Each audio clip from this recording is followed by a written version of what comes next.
ಎಲ್ರಿಗೂ ನಮಸ್ಕಾರ ಪ್ರಿಯ ವೀಕ್ಷಕರೇ, ನಾನು ನಿಮ್ಮ ಕೃಪಾ. ಕೆಲವರ ಜಾತಕದಲ್ಲಿ ಪಿತೃದೋಷ ಇರುತ್ತೆ. ಆ ಪಿತೃದೋಷ ಇದ್ದಂತಹ ಸಂದರ್ಭದಲ್ಲಿ ಅವರು ಹಲವಾರು ಸಮಸ್ಯೆಗಳನ್ನ ಅನುಭವಿಸ್ತಾ ಇರ್ತಾರೆ. ನೋಡಿ, ಪಿತೃದೋಷದಿಂದ ಮನುಷ್ಯರು ಅನುಭವಿಸುವಂತಹ ಹಲವಾರು ಪರಿಣಾಮಗಳು ಅಂತ ಹೇಳಿದಂತಹ ಸಂದರ್ಭದಲ್ಲಿ ಪಿತೃದೋಷ ಇರುವಂತಹ ವ್ಯಕ್ತಿ ತಮ್ಮ ಗೋತ್ರವನ್ನು ಮುಂದುವರಿಸುವುದಕ್ಕೆ ಪುತ್ರ ಸಂತಾನ ಇರಲ್ಲ ಅಂತ. ಹಾಗೆ ಪಿತೃದೋಷ ಇರುವವರಿಗೆ ಕೆಲವೆಲ್ಲ ಸಂದರ್ಭದಲ್ಲಿ ಅವರಿಗೆ ಸಂತಾನವೇ ಆಗದೇ ಇರುವಂಥದ್ದು ಅಂತ. ಹಾಗೆ ಸಹೋದರ ಸಹೋದರಿಯರ ನಡುವೆ ತುಂಬ ಭಿನ್ನಾಭಿಪ್ರಾಯಗಳು ಉಂಟಾಗುತ್ತೆ. ಮನೆಯಲ್ಲಿ ಒಂದು ಕಲುಷಿತವಾದಂತಹ ವಾತಾವರಣ. ಯಾರು ಅವರು ಮನೆಯಲ್ಲಿ ಒಂದು ಶುಭವಾದ ಕಾರ್ಯಗಳನ್ನು ಒಟ್ಟಿಗೆ ಪ್ರೀತಿಯಿಂದ ನಡೆಸಲಿಕ್ಕೆ ಅಸಾಧ್ಯ ಅಂತ. ಪಿತೃದೋಷ ಇರುವಂತಹ ವ್ಯಕ್ತಿಯ ಮಗ ಯಾವುದೇ ಕಾರಣಕ್ಕೂ ಕೇವಲ ಒಂದು ಸಣ್ಣ ಕೆಲಸವನ್ನು ಮಾಡಲಿಕ್ಕೂ ಆಗದೆ ಮಧ್ಯದಲ್ಲೇ ನಿಲ್ಲಿಸುವಂಥದ್ದು.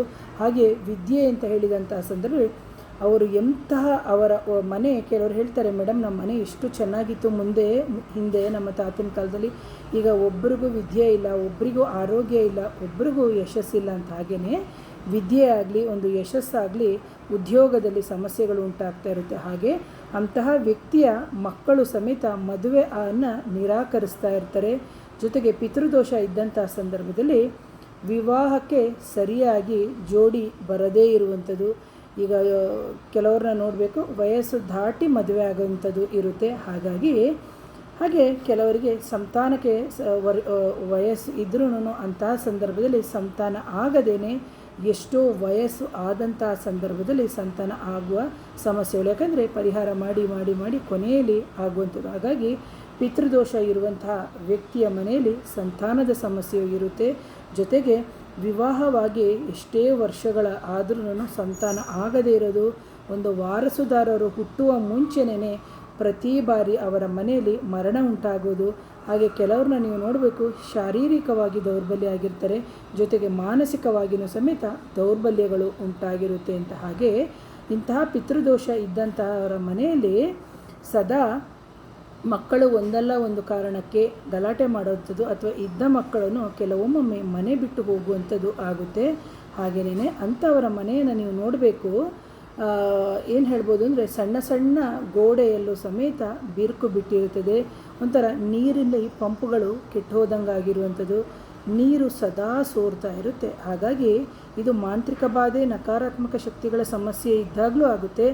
ಜೊತೆಗೆ ಪಿತೃದೋಷನ, ಇದು ಮಾಂತ್ರಿಕ ಬಾಧೆನ, ನೆಗೆಟಿವ್ ಎನರ್ಜಿನ ಅಂತೇಳಿ ನಾವು ನೋಡ್ಕೋಬೇಕಾಗುತ್ತೆ. ಯಾಕಂದರೆ ಕೆಲವ್ರ ಮನೇಲಿ ಸದಾ ಒಂಚೂರು ಹಾಲಿಟ್ಟಿರ್ತಾರೆ, ಪಟ್ ಅಂತ ಉಪ್ಪು ಹೋಗುವಂಥದ್ದು, ಗೋಡೆಗಳು ಬಿರುಕು ಬಿಡೋದು, ಇವೆಲ್ಲ ನೋಡಬೇಕಾಗುತ್ತೆ.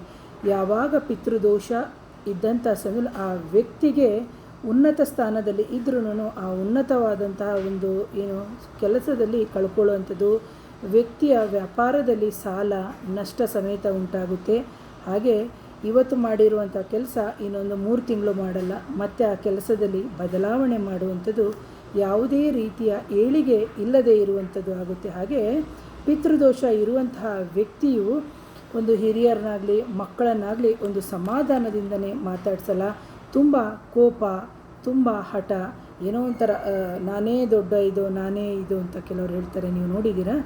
ಸೊ ನಾನು ಯಾಕೆ ಅವ್ರಿಗೆ ಬಗ್ಬೇಕು, ಅವರು ನನಗಿಂತ ವಯಸ್ಸಲ್ಲಿ ಚಿಕ್ಕವರು ಆ ಥರ. ಯಾಕಂದರೆ ಅವರಿಗೆ ಆ ದೋಷ ಅಂದರೆ ಪಿತೃವಿನ ಒಂದು ಕರ್ಸಸ್ ಇದ್ದಂತಹ ಸಂದರ್ಭದಲ್ಲಿ ಅವರು ಅದು ಅವರ DNA ಬಂದಿರುತ್ತೆ. ಹಾಗಾಗಿ ಇದೆಲ್ಲವನ್ನು ನಾವು ನಮ್ಮ DNA ಪರಿಹಾರಗಳನ್ನು ನಾವು ಮಾಡ್ಕೋಬೇಕಾಗುತ್ತೆ ಅಂತ ಹೇಳ್ತೀವಿ.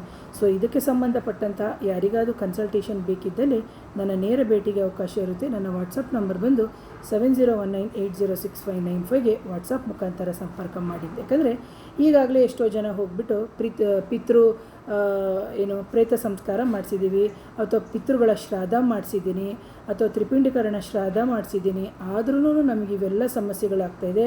ಕೆಟ್ಟ ಕನಸುಗಳು ಬೀಳ್ತಾಯಿದೆ, ನಮ್ಮ ಪಿತೃಗಳು ಯಾರೋ ಕಾಣಿಸ್ಕೋತಾ ಇದ್ದಾರೆ, ಕಾಣಿಸ್ಕೊಂಡು ಮನೆಯಲ್ಲಿ ನನಗಿನ್ನೂ ಮುಕ್ತಿ ಸಿಕ್ಕಿಲ್ಲ, ಅಥವಾ ನನಗೆ ಸರಿಯಾಗಿ ಮೋಕ್ಷ ಸಿಗ್ತಾ ಇಲ್ಲ, ನನಗೆ ಕಳಿಸು ಅಂತ ಹೇಳಿ ಕೆಲವರಿಗೆ ಹಿಂಸೆ ಕೊಡ್ತಾ ಇರುತ್ತೆ. ಅಂತಹ ಸಂದರ್ಭದಲ್ಲಿ ನಾವು ನೋಡಬೇಕಾಗುತ್ತೆ, ಇದು ಬ್ಲ್ಯಾಕ್ ಮ್ಯಾಜಿಕ್ ಇಶ್ಯೂಸಾ, ನೆಗೆಟಿವ್ ಎನರ್ಜಿ ಇಶ್ಯೂಸಾ, ಅಥವಾ ಇದು ಪಿತೃದೋಷನ, ಪಿತೃ ರೂಪದಲ್ಲಿ ಬೇರೆ ಆತ್ಮಗಳು ಬಂದು ಸಮಸ್ಯೆಗಳು ಕೊಡ್ತಾ ಇದೆಯಾ ಅಂತೇಳಿ ಇದೆಲ್ಲವನ್ನು ನೋಡಿ, ಆ ವ್ಯಕ್ತಿಯನ್ನು ನೋಡಿ ಅಥವಾ ನಿಮ್ಮ ಚಾರ್ಟನ್ನು ನೋಡಿ ಹೇಳ್ಬೋದು ಅಂತ ಹೇಳ್ತೀನಿ. ಹಾಗಾಗಿ ಇದಕ್ಕೆ ಸಂಬಂಧಪಟ್ಟಂಥ ಪರಿಹಾರಗಳು ಬೇಕಿದ್ದಲ್ಲಿ ಕೆಲವು ಪರಿಹಾರಗಳನ್ನ ಕೇಳಿದರೆ ಟಿಪ್ಸು ನಾನು ಮುಂದಿನ ವೀಡಿಯೋದಲ್ಲಿ ಕೊಡ್ತೀನಿ. ಆದರೆ ಕೆಲವೆಲ್ಲ ನಾವು ವ್ಯಕ್ತಿಗತವಾಗಿ ಮಾಡಿಕೊಂಡಾಗಲೇ ನಮಗೆ ಹಲವಾರು ಫಲಗಳು ಸಿಗುತ್ತೆ ಅಂತ ಹೇಳ್ತಾ ಇವತ್ತಿನ ವೀಡಿಯೋನ ಮುಗಿಸ್ತೀನಿ. ಮತ್ತೊಮ್ಮೆ ಧನ್ಯವಾದಗಳು.